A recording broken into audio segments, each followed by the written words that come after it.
रेवड़ी का नाम सुनते ही याद आया, बचपन में पापा जब पटना से आते थे रेवड़ी लाते थे, उसे खाने के चक्कर में हम पिट जाते थे। हम ठीक है, ठीक कहा है।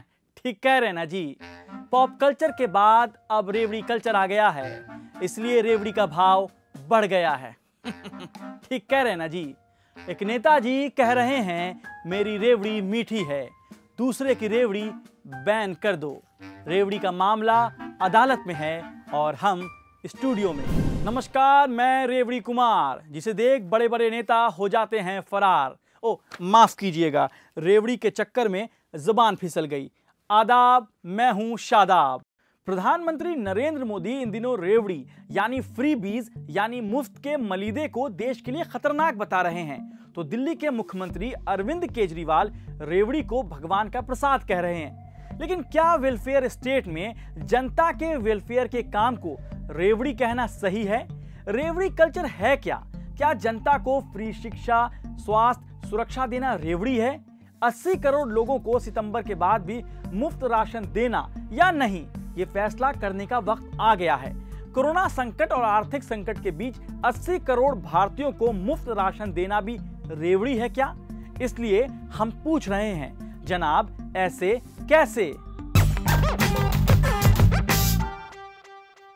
चुनाव से पहले हर पार्टी अपना घोषणा पत्र जारी करती है।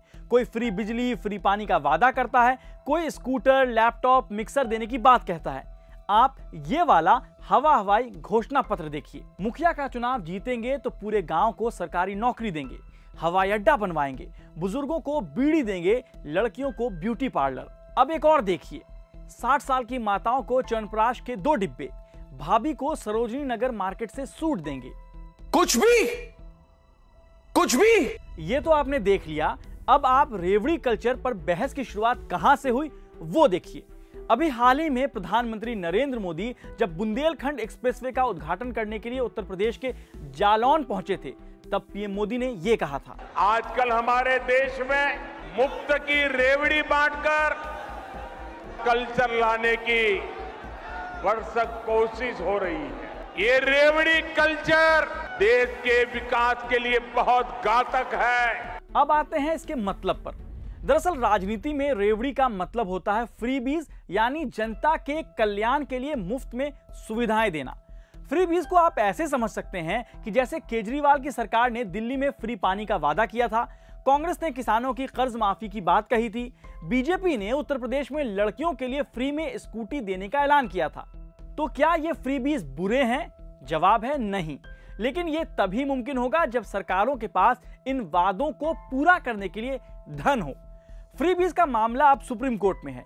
बीजेपी नेता और वकील अश्विनी उपाध्याय ने सुप्रीम कोर्ट में एक जनहित याचिका यानी PIL दाखिल की थी, जिसमें राजनीतिक दलों द्वारा मुफ्त की घोषणाओं और वादों पर रोक लगाने की मांग की गई थी।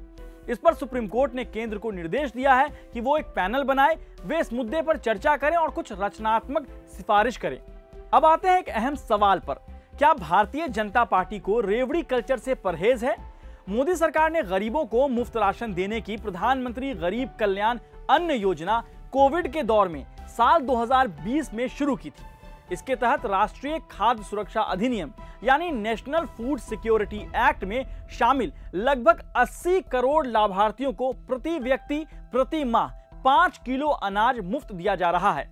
इस योजना को 6 बार आगे बढ़ाया जा चुका है। इस योजना से एक सवाल उठता है कि भारत में कितने लोग गरीबी रेखा से नीचे हैं। योजना आयोग द्वारा गरीबी के आंकड़े आखिरी बार 2011-12 के लिए जारी किए गए थे।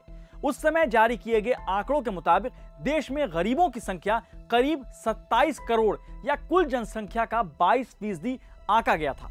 तब से लेकर अब तक 10 साल गुजर चुके हैं, लेकिन भारत में गरीबी का कोई आधिकारिक अनुमान जारी नहीं किया गया है। जी हां, 10 साल बीत चुके हैं। यही नहीं, अब से 10 साल पहले यानी साल 2012 में भारत में गरीबी रेखा के लिए नए मानक तैयार करने के लिए रंगराजन समिति बनाई गई थी। इस समिति ने 2014 में अपनी एक रिपोर्ट पेश की थी, लेकिन उस पर सरकार ने अभी तक कोई फैसला नहीं किया है। फिर कैसे पता चलेगा कि फ्री बीज सही है या गलत? और जब गरीबी है तो ऐसी योजनाओं को एक्सटेंशन क्यों ना दिया जाए? लेकिन सवाल यह भी है कि क्या फ्रीबीज के नाम पर कुछ भी वादे कर लिए जाएं? जवाब है नहीं। सरकारी खजाने देखने होंगे, आय का सोर्स, राज्य पर कर्ज, कई सारे पैरामीटर हैं। हालांकि आपके सामने कथित रेवड़ी का एक और बढ़िया एग्जाम्पल है, मनरेगा। हाँ, वही जिसे 2015 में प्रधानमंत्री नरेंद्र मोदी ने विफलता का स्मारक कहा था। इसके जरिए लोगों को रोजगार की गारंटी दी जा रही है। मनरेगा और राष्ट्रीय खाद्य सुरक्षा जैसी योजना लाखों लोगों की कुछ बुनियादी जरूरतों की पूर्ति करती है। अब बात बीजेपी के घोषणा पत्र की। उत्तर प्रदेश चुनाव 2022 में बीजेपी ने अपने संकल्प पत्र में लिखा, 2 करोड़ टैबलेट या स्मार्टफोन बांटेंगे, कॉलेज जाने वाली हर महिला को मुफ्त स्कूटी, होली और दीपावली में 2 मुफ्त एलपीजी सिलेंडर। जब बीजेपी उत्तर प्रदेश में फ्रीबीज की बात करती है तो फिर दूसरी पार्टियों की फ्रीबीज की घोषणा पर आपत्ति क्यों? जन कल्याण की योजनाएं चलाना सिर्फ एक पार्टी का एकाधिकार क्यों हो? फिनलैंड, स्वीडन, डेनमार्क जैसे देशों में फ्री एजुकेशन और फ्री हेल्थ सर्विस है। गरीबी दूर करने और बराबरी के लिए फ्रीबीज क्यों ना हो? रेवड़ी, फ्रीबीज, मुफ्त के मलीदे जैसी बहस कर कहीं हम बेरोजगारी और गरीबी जैसे मूल समस्याओं से कन्नी तो नहीं काट रहे?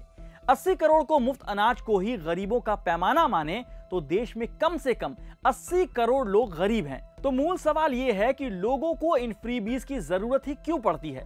क्योंकि आज भी सरकारें इस देश में सबको भरपेट खाना, पूरी शिक्षा और सेहत जैसी बुनियादी सुविधाएं नहीं दे पाई हैं।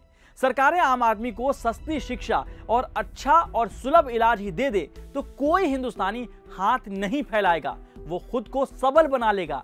आप ये बुनियादी जरूरतें भी पूरी नहीं करेंगे और फ्रीबीज पर सवाल भी उठाएंगे तो हम पूछेंगे जरूर, जनाब ऐसे कैसे?